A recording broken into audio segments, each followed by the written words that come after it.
પાકિસ્તાનમાં ચાલતી આતંકવાદી પ્રવૃત્તિઓ વિરુદ્ધમાં ભારત દ્વારા જે કાર્યવાહી કરવામાં આવી અને ત્યારબાદ પાકિસ્તાન દ્વારા યુદ્ધ વિરામનો ભંગ કરી સરહદ ઉપર જે હુમલા એણે ચાલુ કરેલા અને સરહદ ઉપર જે તંગદિલી ફેલાયેલી છે, એના અનુસંધાનમાં ભરૂચ જિલ્લામાં કોઈ પણ પ્રકારનો અનિચ્છનીય બનાવ ના બને તેના માટે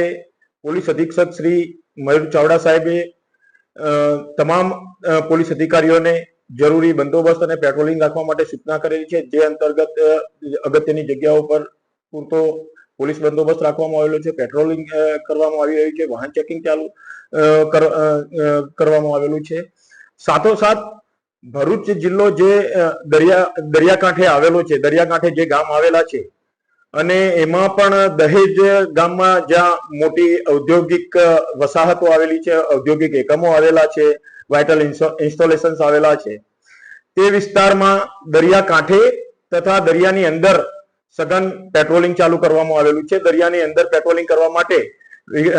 બોટ રિક્વિઝિટ કરવામાં આવેલી છે, ડ્રોન કેમેરાનો પણ ઉપયોગ કરવામાં આવી રહેલો છે અને આજુબાજુના કાંઠા વિસ્તારના ગામડાના માછીમારો તથા આગેવાનોનો સંપર્ક કરવામાં આવી રહ્યો છે। એમને કોઈ અફવામાં નહીં દોરાવવા માટે પણ એમને સમજ કરવામાં આવી રહી છે।